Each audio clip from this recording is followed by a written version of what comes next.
A história do petróleo.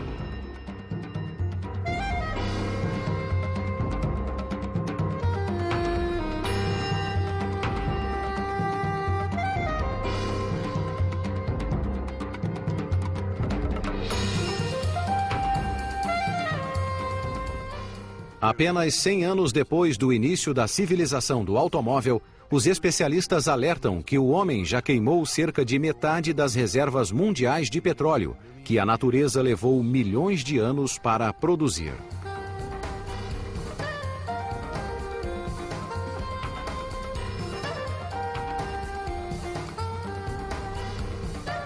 Terceira parte: o petróleo como arma. No início dos anos 70, os países da OPEP, Organização dos Países Exportadores de Petróleo, perceberam que o petróleo podia ser uma arma temível.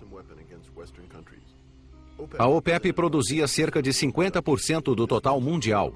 Isso colocava muita pressão sobre as grandes companhias que tinham dominado o mercado e sobre os países industrializados que dependiam da importação de petróleo.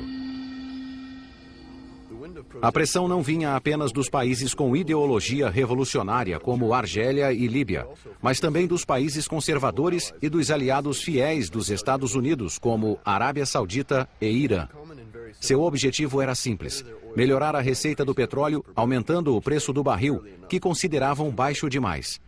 Os preços do petróleo continuaram a aumentar e a década seguinte foi tão favorável que acreditaram ser os novos mestres do grande jogo do ouro negro.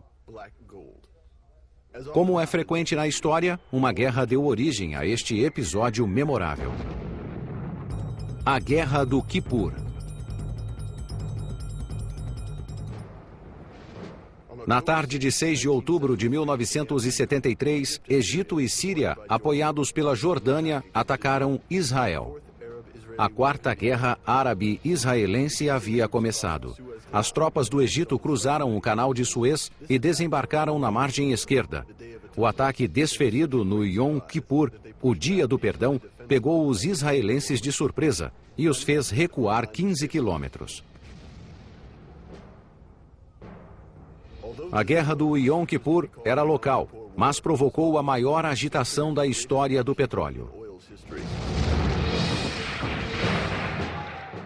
Tudo começou 3 anos antes, quando o nacionalismo árabe inflamou-se com a ocupação dos territórios palestinos por Israel depois da Guerra dos 6 Dias, em junho de 1967. O presidente Anwar el-Sadat, que sucedeu a Nasser, queria libertar os territórios ocupados. Sabia que a batalha seria travada nos campos militar e econômico e que o petróleo seria a arma. Obteve o apoio do rei Faisal da Arábia Saudita, inimigo ferrenho de Israel e líder da maior potência petrolífera na região.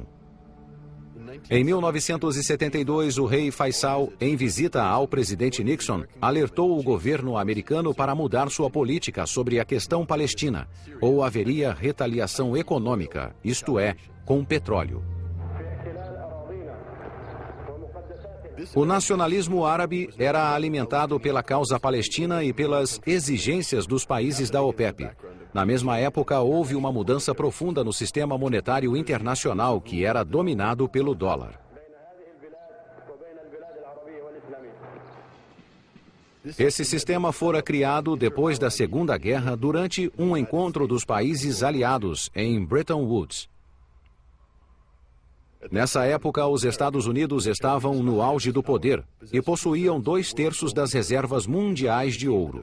O dólar tornou-se a moeda internacional e os americanos juraram resguardar a convertibilidade do dólar em ouro.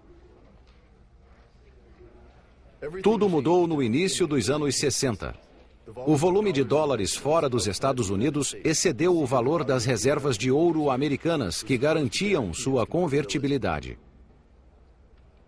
Em 1971, a situação era cada vez mais crítica e o presidente Nixon quebrou a promessa de seu país. Abandonou a paridade dólar-ouro e deixou que o dólar se desvalorizasse. Os países da OPEP foram os primeiros a sofrer, pois o petróleo era comercializado em dólar.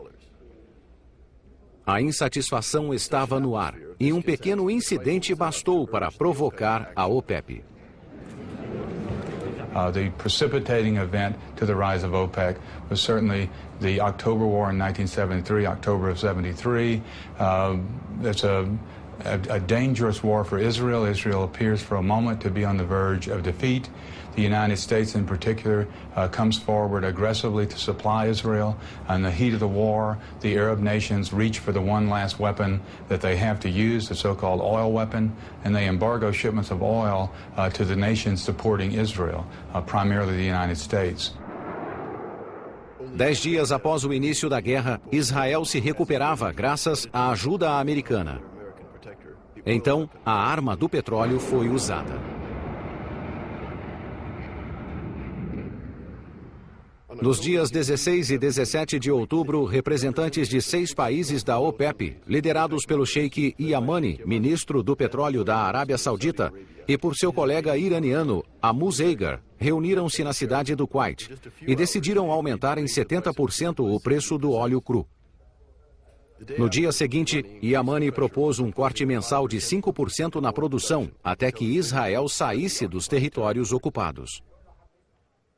Depois de uma semana de conversas diplomáticas entre americanos e soviéticos, houve um acordo de cessar-fogo para impedir que a crise tomasse toda a região.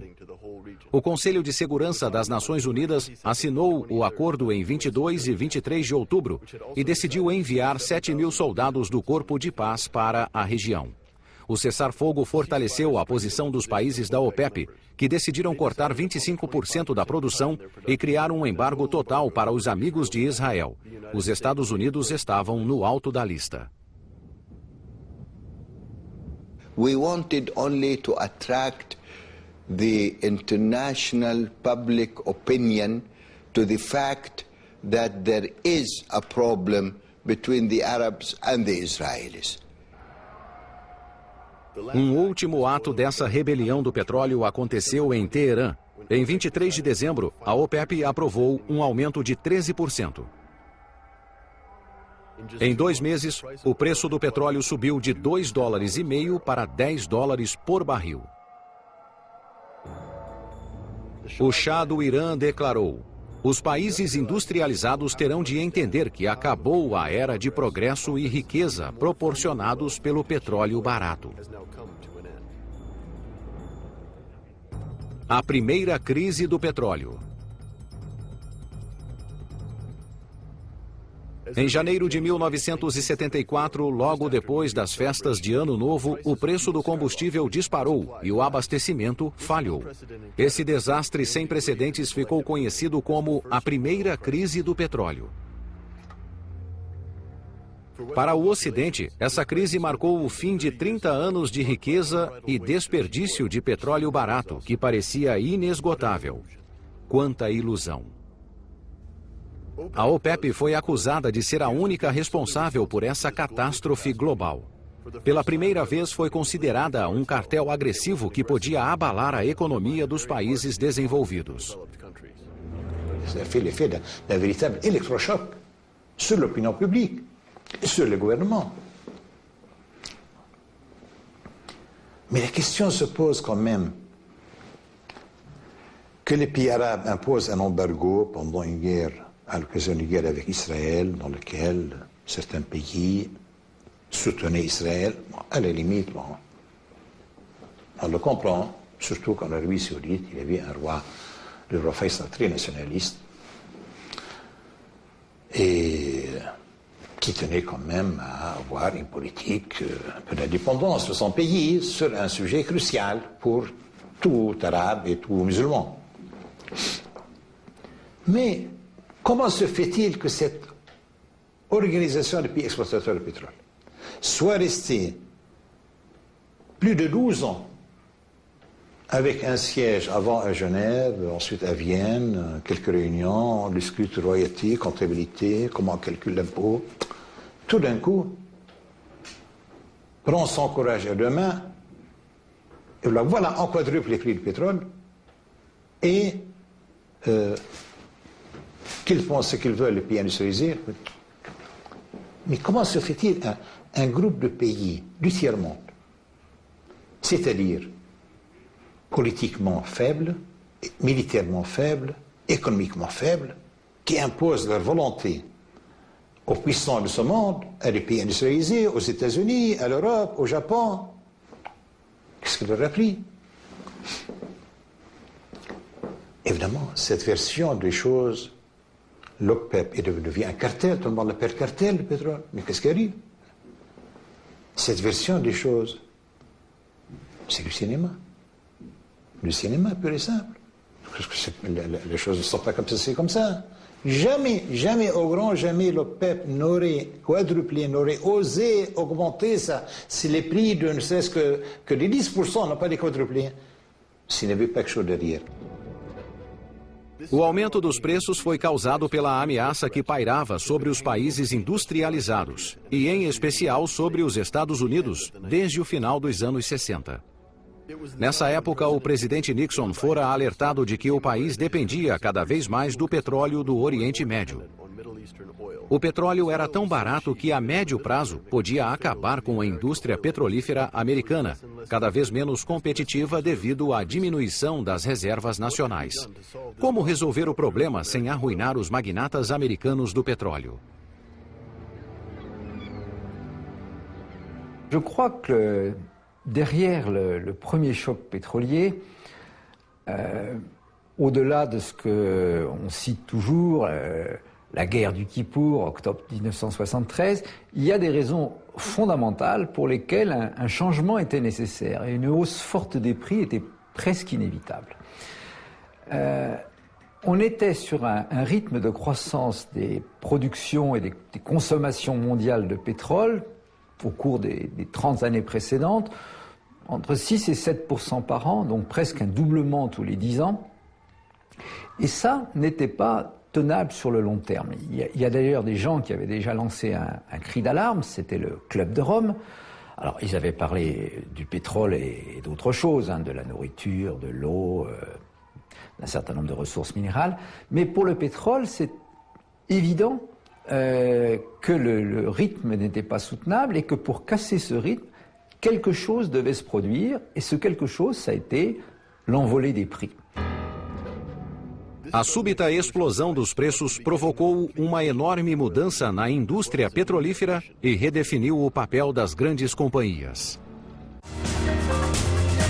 Caos nas grandes companhias.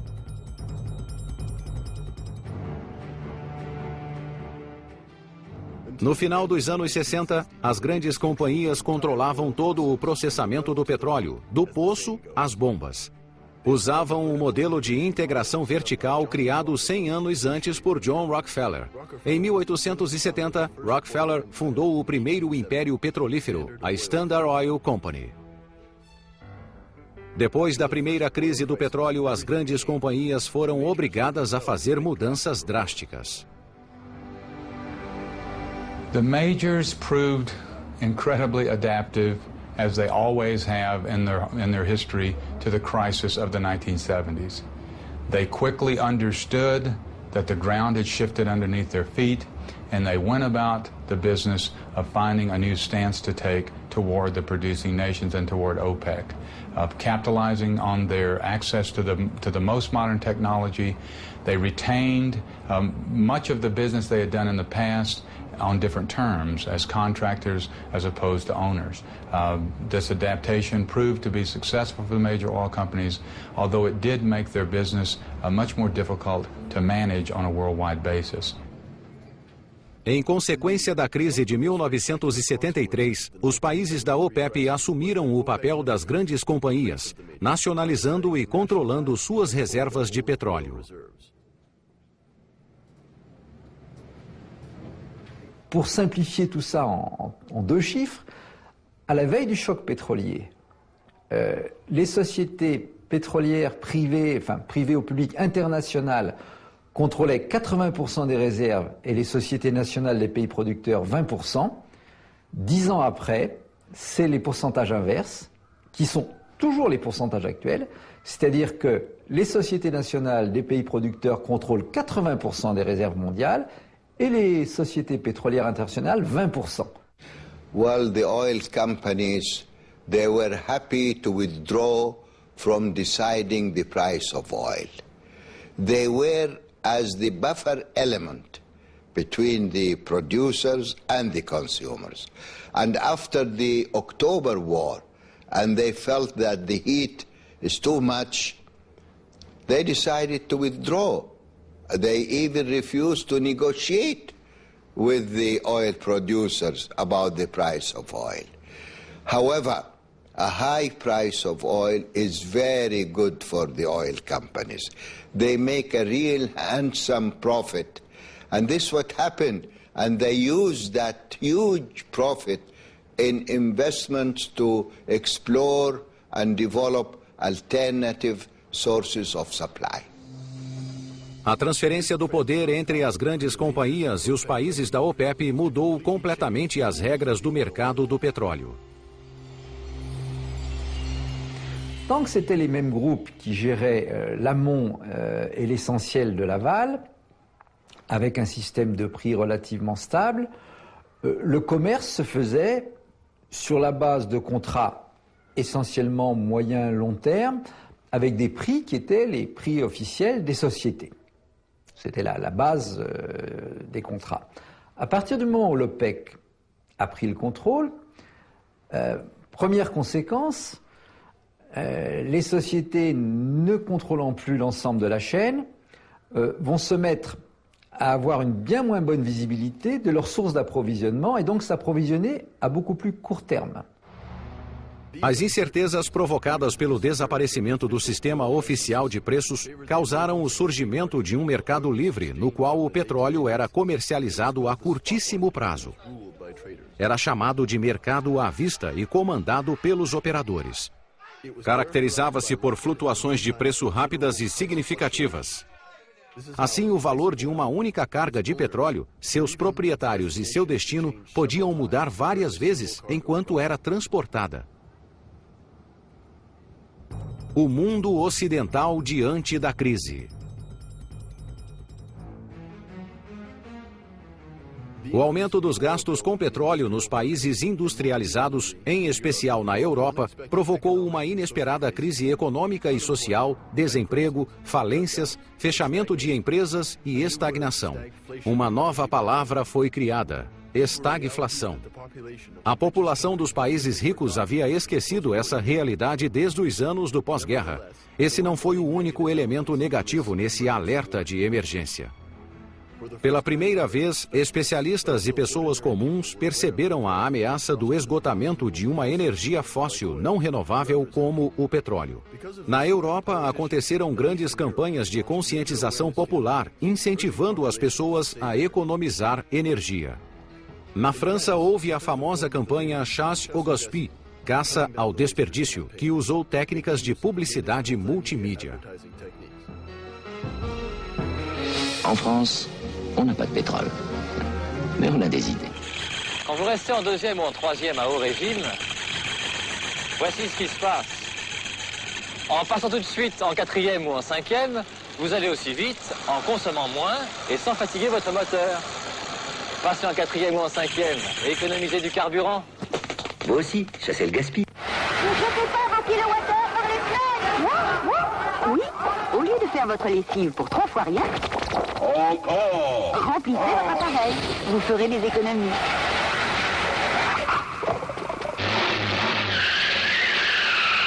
Et pourtant, c'est si simple d'économiser. Accélérer doucement, maintenir une vitesse constante, passer les vitesses en souplesse et éviter les freinages brutaux. Les économies d'énergie, pensez-y. A explosão dos preços do petróleo também estimulou a pesquisa de técnicas mais eficientes na indústria petrolífera. The idea that price could be cut if more and better technology could be found to find and produce oil. Two of the results of this movement into greater investment in technology were 3D seismic and 4D seismic, new techniques using high-powered computers, which lets explorers literally see under the surface of Earth and, in a way that was never possible before, predict with much greater accuracy what they're going to find when they drill. The other is incredible advances in drilling technology, which allows companies to drill numerous holes from a single site, to drill essentially at a right angle deep into the earth, things that were not seen to be possible 30, 40 years ago, things that became possible in the 1970s and 1980s. Ça a permis d'aller exploiter des pétroles plus chers. La mer du Nord n'aurait probablement pas pu être développée avec les anciens prix. On peut même dire que ça aurait été impossible. La même chose pour l'Alaska, donc ça a permis d'exploiter de nouvelles ressources. Ça a ouvert la porte à l'exploitation de ce qu'on appelait à l'époque les pétroles non conventionnels, les offshore profonds, les bruts ultra lourds. Et également, ça a permis de lancer des grands développements dans d'autres énergies, en particulier le nucléaire. Até os anos 60, as jazidas do Mar do Norte eram inviáveis financeiramente. Localizavam-se em águas profundas, com condições climáticas difíceis e tempestades frequentes, que dificultavam sua exploração. Em 1973, a explosão dos preços permitiu que as grandes companhias investissem muito dinheiro para superar o problema. A história de Frigg, uma grande jazida de gás entre a costa da Noruega e a Escócia, é um exemplo do que foi feito na época, em especial pelo grupo Elf. Os números demonstram a dificuldade de explorar essa jazida de gás e construir um arquipélago artificial de 5 plataformas semi-submersas, com 30 metros de altura. A construção custou o equivalente a 10 usinas nucleares. Foram 3 anos para construir uma verdadeira cidade com 450 mil toneladas de concreto e 50 mil toneladas de aço especial. O peso total é 7 vezes maior que o da Torre Eiffel. Graças ao progresso técnico e à tecnologia de perfuração profunda em alto mar, a produção do Mar do Norte quintuplicou entre 1974 e 1978. O aumento na produção levou os países da Europa, em especial Grã-Bretanha e Noruega, a depender menos da produção de petróleo da OPEP.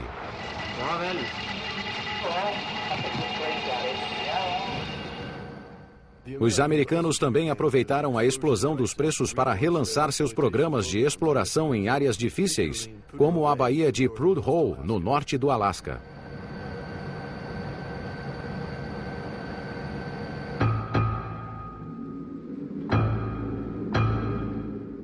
Começaram a prospectar essa região depois da Segunda Guerra para suprir a Marinha Americana.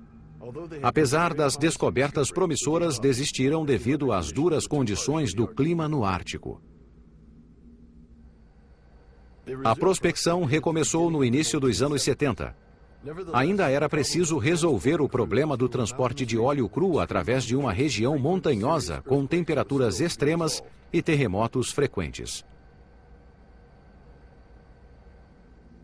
A solução foi construir um oleoduto Trans-Alaska, um tubo gigantesco que percorre 1.270 quilômetros, da Baía de Prudhoe, no norte, até o porto de Valdez, no sul. Esse oleoduto teve de ser construído 3 metros acima do solo para não perturbar a migração anual de alces e caribus.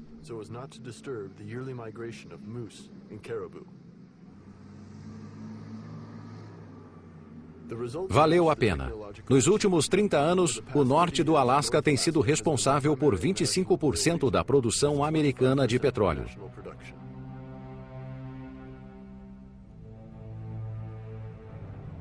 Porém, o sucesso inquestionável não reduziu os gastos com petróleo e nem diminuiu a preocupação com o rápido declínio da produção. Estão sendo realizadas várias pesquisas para reduzir a dependência do petróleo. Muitas delas voltam-se para formas de energia renováveis e não poluentes.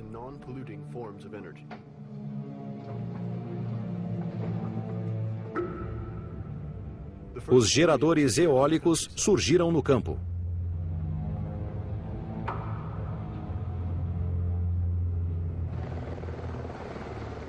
As baterias à energia solar trouxeram novas possibilidades para o consumo doméstico. Mas essas formas de energia continuam a ser experimentais por falta de incentivo político.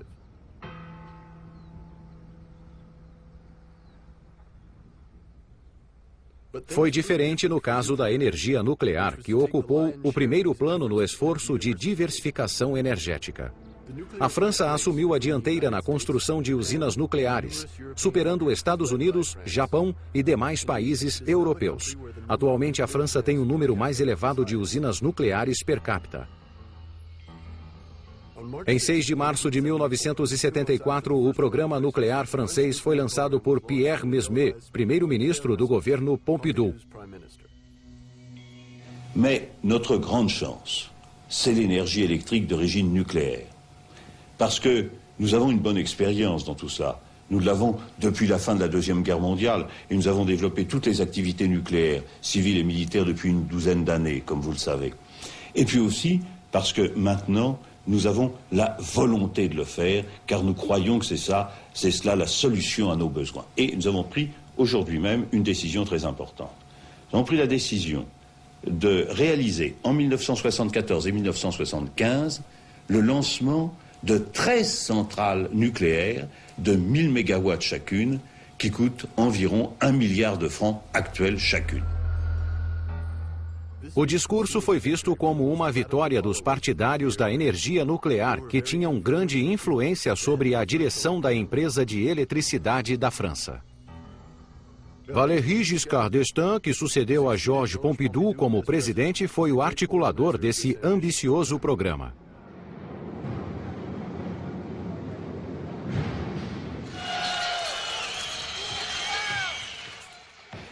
Desde o princípio do programa, muitos franceses demonstraram seu descontentamento. As usinas nucleares foram construídas sem consulta à população e muitos temiam o perigo que representavam. A situação piorou ainda mais com a ação dos ativistas contrários à energia nuclear. Houve protestos na França e em toda a Europa. Esse foi o início dos atuais partidos ambientalistas. Mas a determinação deles não bastou para impedir o uso de energia nuclear. Nos anos seguintes, a França construiu 19 usinas, no total de 58 reatores de 62 mil megawatts cada. Sem levar em conta os problemas de lixo nuclear, nem os grandes erros industriais e financeiros, o programa representou um grande avanço tecnológico e permitiu que a França produzisse 70% de sua eletricidade. O uso civil da energia nuclear, a economia de energia e a exploração de jazidas não convencionais de petróleo são exemplos do dinamismo dos países industrializados, que lhes permitiu aliviar os efeitos da crise. 5 anos depois, a crise expandiu-se repentinamente. A segunda crise do petróleo não foi desencadeada por uma guerra, mas por uma revolução que abalou o Irã nos anos 70 e 80. A segunda crise do petróleo. Como no tempo de Mossadegh, o trágico herói da nacionalização da Anglo-Iranian Oil Company, a Revolução Islâmica contra o Shah do Irã, em outubro de 1978, começou com uma greve de petroleiros. Em poucos dias, a greve paralisou a refinaria de Abadan, uma das maiores do mundo, atingiu todo o setor petrolífero e inflamou o país. O Ayatollah Khomeini, um ferrenho adversário do Shah, exilado perto de Paris, apoiou a resistência, dizendo que fazer greve de petróleo é obedecer às palavras de Deus. Sua mensagem foi ouvida e nenhuma gota de petróleo foi extraída no país, que produzia 6 milhões de barris por dia. Essa crise aconteceu no outono, a estação em que as companhias petrolíferas aumentavam seus estoques para o inverno.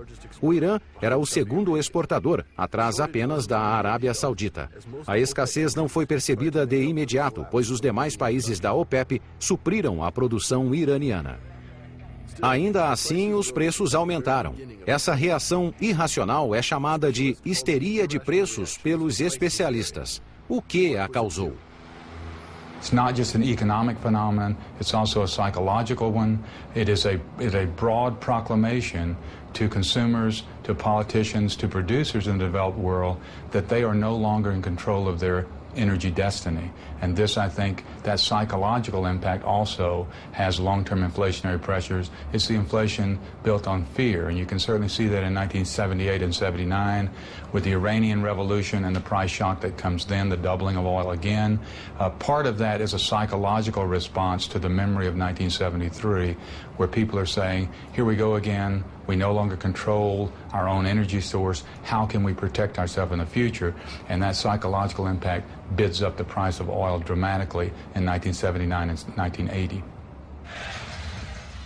Em 1979, a agitação transformou-se em rebelião popular liderada pelos mulás.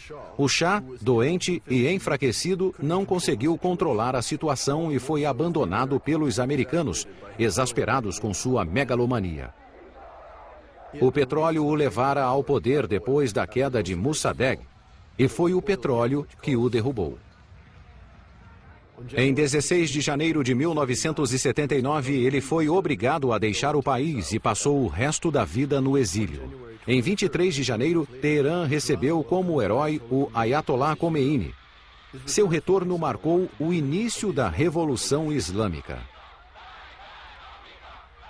O caos e os expurgos que se seguiram aprofundaram a crise que abalou o mercado de petróleo. Houve escassez apesar dos esforços da Arábia Saudita para aumentar sua produção e manter o equilíbrio entre oferta e demanda. Entre dezembro de 1978 e maio de 1979, o preço do barril aumentou de 75% a 175%, dependendo do país. Em meio a essa agitação, houve incidentes de fronteira entre o Irã e o Iraque, na região de Shatt el-Arabi, uma área rica em petróleo. 5 anos antes, em Argel, o Shah e Saddam Hussein haviam assinado um acordo de não agressão que deveria acabar com o conflito secular em suas fronteiras. Mas os tempos haviam mudado. Depois da queda do Shah, Saddam Hussein deixou de respeitar o acordo.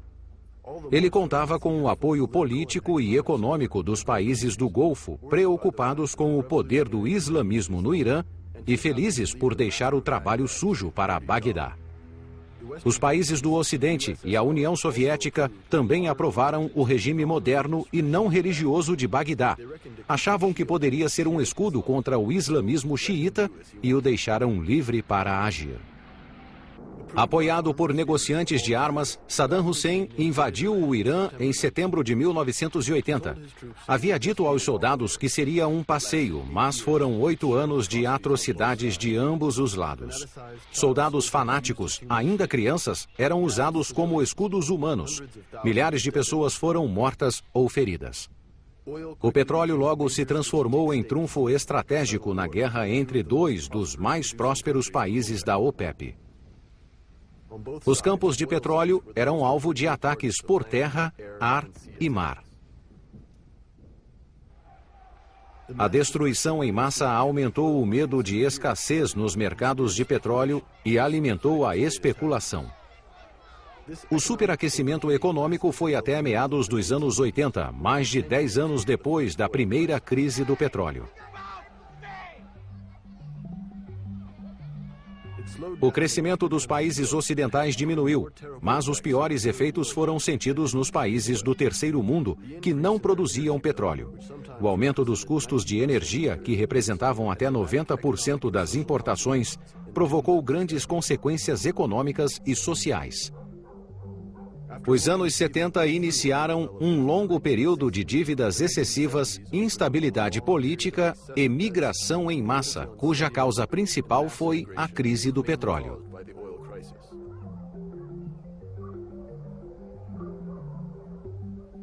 Para os países da OPEP, a explosão dos preços teve efeitos completamente opostos. Uma chuva de petrodólares, palavra criada depois da primeira crise, inundou sua economia. Uma chuva de petrodólares. The issue of petrodollars is an interesting one because the time that became a very prominent term was in the 70s when the price of oil suddenly went up tenfold. And for a brief period of time, most of the OPEC countries were literally rolling in money. The numbers in Saudi Arabia, for instance, of what their per capita income was like when the 70s started and what the per capita income was like by the time oil prices peaked in the early 80s is just astonishing. Nesse período, o superávit comercial dos países da OPEP chegou a 700 bilhões de dólares. Como usaram tanto dinheiro? La question des effets d'un enrichissement brutal des pays producteurs est une question controversée qui est assez difficile parce que souvent on entend des choses très extrêmes en disant cet argent a été complètement gâché dans les pays producteurs, ils n'en ont rien fait, ils ont fait des palais, ils ont acheté des armes aux pays occidentaux. Je crois que les choses sont quand même plus compliquées. D'abord, quand on visite ces pays, on voit qu'ils se sont considérablement transformés. Et pour beaucoup d'entre eux, il y a un développement, les villes n'ont rien à voir avec ce qu'elles étaient il y a 40 ans. L'éducation, le système éducatif s'est considérablement développé. C'est vrai dans les Émirats, à Koweït, à Qatar, en Arabie même. Les pays ont été considérablement transformés. Donc de dire que rien n'a été fait, ça me paraît une méconnaissance complète du terrain. Il est vrai également qu'il y a eu de l'argent mal employé, des dépenses militaires parfois extravagantes, ou des dépenses somptuaires. Je crois que là, vous savez, les États, c'est pas très différent des individus. Quelqu'un qui s'enrichit brutalement, en général, il fait pas un usage très modéré et très raisonnable de son argent. Donc l'enrichissement rapide conduit à faire un certain nombre d'excès. Alguns países da OPEP souberam usar os petrodólares para se desenvolver. A Argélia foi um deles. Logo depois de sua independência, ainda era impulsionada pela dinâmica revolucionária. C'est incontestablement une chance pour un pays que de disposer de richesses naturelles, y compris quand c'est des hydrocarbures. Aujourd'hui, j'ai même envie de dire que c'est une chance pour un pays de pouvoir disposer d'importantes réserves de pétrole et de gaz. Alors, ces richesses, lorsqu'elles sont bien exploitées, peuvent générer des revenus substantiels qui, lorsqu'ils sont bien utilisés, peuvent permettre de faciliter la tâche aux dirigeants d'un pays pour développer, pour moderniser son économie. Alors la tâche était dure dans un pays comme l'Algérie, et pas uniquement dans un pays comme l'Algérie, dans d'autres pays de l'OPEP. La tâche était dure parce qu'on partait de très très loin. Les structures sociales, les structures économiques n'étaient pas peut-être prêtes à absorber des revenus aussi importants d'une manière centralisée. Il se peut que le problème était génétique au départ. Apesar dessa desvantagem, na Argélia e no Iraque, os setores de saúde e educação tiveram um crescimento extraordinário graças ao dinheiro do petróleo. No entanto, projetos ambiciosos demais ou irrelevantes fracassaram. A indústria pesada é um bom exemplo no caso da Argélia. Mal aconselhados pelos soviéticos, os argelinos lançaram um grande programa industrial para competir com os países ocidentais. Foi um fracasso total. Todos os países da OPEP passaram pelo mesmo tipo de fracasso, que demonstra um problema comum: o subdesenvolvimento. Le sous-développement, ce n'est pas seulement un revenu par tête d'habitant plus faible qu'ailleurs, c'est une mentalité, c'est une composition sociale, intellectuelle, un niveau éducatif, une maîtrise des mécanismes de l'économie, de la croissance, c'est un tout. Et un pays sous-développé est bien entendu moins bien armé qu'un pays développé pour maîtriser des événements majeurs qui bouleversent son destin. Et on le voit très clairement dans la manière dont la manne pétrolière a été gérée par un pays comme la Norvège, pays développé, et par des pays de l'OPEP qui font partie de la zone sous-développée. La Norvège n'a jamais sombré dans les problèmes que les pays de l'OPEP ont connus, car elle a su tout de suite, et c'est la deuxième raison, geler, pratiquement mettre dans un frigo une partie des flux pétroliers, des revenus pétroliers, pour ne pas déstabiliser son économie. Car ce deuxième facteur est très important.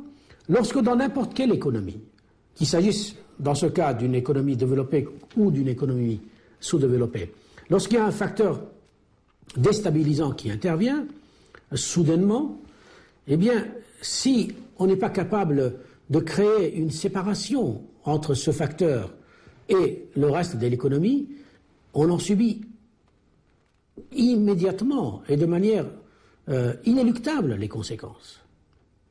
Le troisième facteur, c'est un facteur propre à toute rente, qu'elle soit pétrolière ou autre. Une rente, c'est par définition l'assurance d'une source de revenus parfois permanente, durable et importante. Cela veut dire que dans l'esprit des acteurs dans un pays donné, c'est la voie ouverte à la facilité. C'est pas grave si ça va mal, la rente, qu'elle soit pétrolière ou autre, va nous aider a nos en sortir. Na Nigéria, o sexto exportador de petróleo do mundo, essa receita teve consequências catastróficas. O país localiza-se na zona tropical úmida e é um dos mais populosos da África e também um dos mais ricos em petróleo. Quando o dinheiro começou a fluir, o país deixou de plantar cacau e amendoim, suas maiores riquezas desde a era colonial. Em poucos anos, a terra foi abandonada.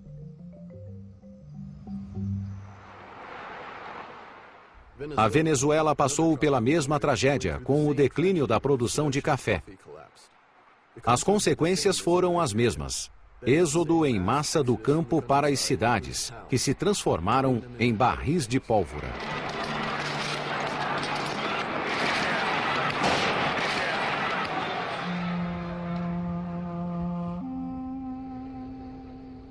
Isso não aconteceu nas monarquias do Golfo. Novas cidades surgiram no deserto para benefício das companhias ocidentais. Foram os exemplos mais claros do efeito do ouro negro nesses países desérticos e subpovoados, sem outra riqueza a não ser o petróleo. Nos anos 70, a riqueza do petróleo beneficiou a população e foi um meio de garantir a paz social, promovendo um modo de vida menos empreendedor e mais voltado para o lazer. Alguns executivos ocidentais e um grande número de imigrantes árabes e asiáticos, vindos de países pobres e populosos, garantiam que tudo funcionasse nos setores público e privado. As famílias reinantes aproveitaram os anos de abundância para enriquecer ainda mais, investindo uma parte substancial da receita de seu país em redes financeiras internacionais, em detrimento de seu país. Nos países do Golfo e também nos países da OPEP, não havia espaço para a democratização nem para o modernismo dos anos 70 e 80. I talked with King Fahd just before I left, and the last meeting that I had with him as ambassador, and I talked basically about the use of their wealth. And I said, look, you didn't put the oil under your ground. God did. He believed in God. And I knew that he would accept that. In any case, the Arabs had nothing to do with putting the oil there. And you didn't exploit it either. The Americans exploited it. And you have been given extraordinary wealth. And you have squandered this. Most of it has been wasted. If you use this money wisely, you'll be blessed for 1,000 years. You can transform not only Saudi Arabia, not only the Arab world, but you can transform all of Dar al-Islam, I said. And I said, if you waste this money, your descendants are going to dig up your bones and burn them. Everybody in the world wants to find oil because they think how wonderful this will be, what a great blessing it will be for us, but oil is a curse. No final dos anos 70, um período de extrema riqueza do petróleo, os eufóricos líderes da OPEP ainda não haviam percebido que os petrodólares logo secariam.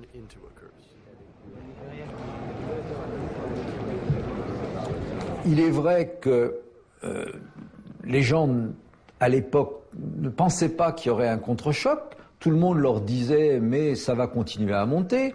Les experts internationaux disaient « vous en faites pas, en 2000 vous serez à $100 le baril ». Donc ils pouvaient même emprunter, si vous voulez, sur un avenir qui leur apparaissait comme absolument sans problème. Et tout le monde les a encouragés. Donc, ils ont quelques excuses. Crise inversa. No início dos anos 80, o poder dos países da OPEP aumentava, enquanto o consumo mundial de petróleo diminuía, graças à economia de energia e ao uso crescente da energia nuclear para obter eletricidade.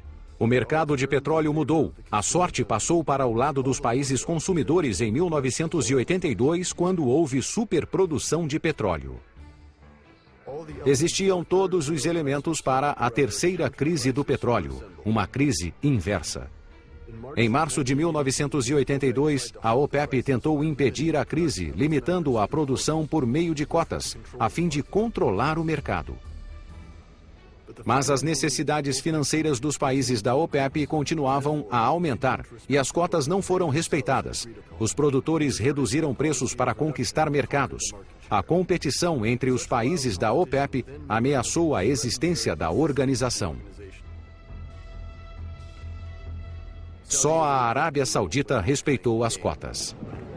L'Arabie Saoudite, qui a la plus grosse capacité dans les pays de l'OPEC, essaye de faire régner l'ordre en respectant, elle, ses quotas, mais malgré tout, elle n'arrive pas à faire régner l'ordre dans le cartel, et chacun triche plus ou moins.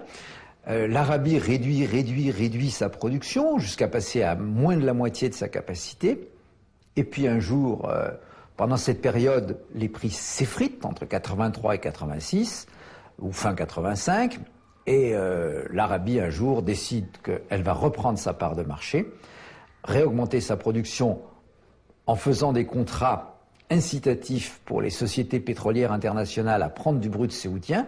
C'est les contrats dits netback, on ne rentrera pas dans la cuisine de comment ça fonctionnait, mais ça permettait aux sociétés d'être sûres de gagner de l'argent sur le pétrole saoudien. Et donc à partir de là, il y a surproduction et écroulement des prix. C'est le contre-choc de 86.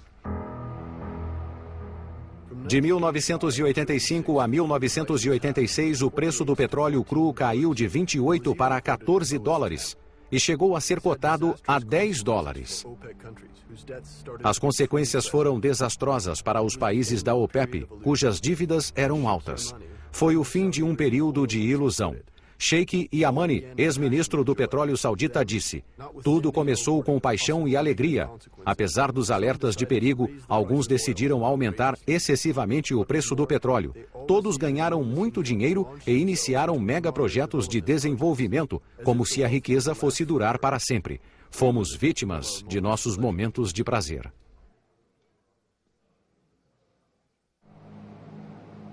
Em meio à crise, a OPEP percebeu que o afastamento das grandes companhias no início dos anos 70 não fora benéfico.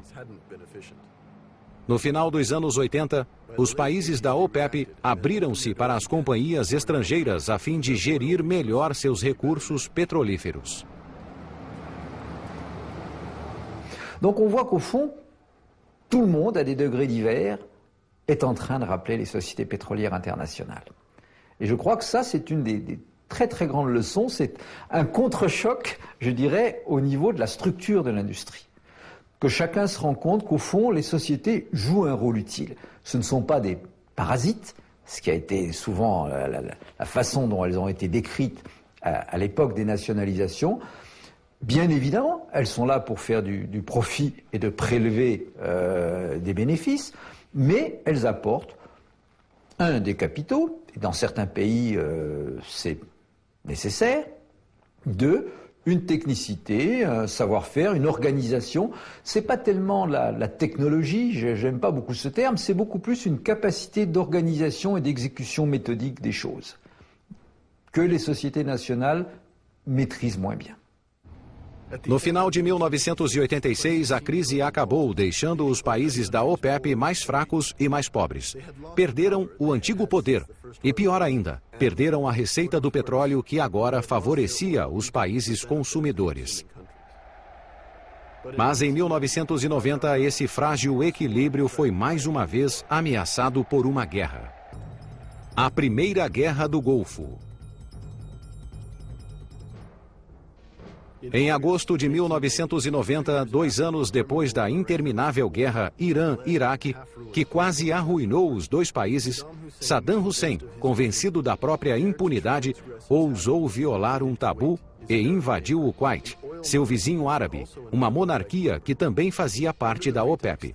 Com o pretexto de que o Kuwait havia sido uma província do Império Otomano, Saddam Hussein desejava se apoderar da riqueza petrolífera e abrir uma passagem para o mar, para facilitar o transporte de petróleo.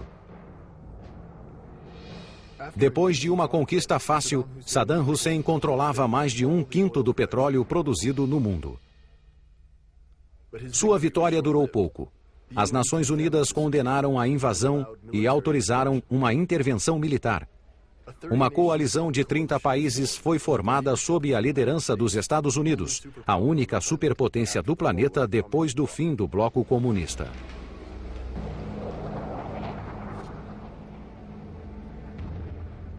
Na noite de 17 para 18 de janeiro de 1991, a Operação Tempestade no deserto começou com ataques aéreos maciços. O bombardeio intenso e os ataques aéreos de alta precisão destruíram a infraestrutura do Iraque e arrasaram as tropas de ocupação no Kuwait. Em fevereiro de 1991, as tropas de terra aliadas só precisaram de 100 horas para expulsar os invasores. Saddam Hussein ordenou que as tropas derrotadas sabotassem os 750 poços de petróleo do Kuwait. Foi um triste fim para a Operação Tempestade no deserto.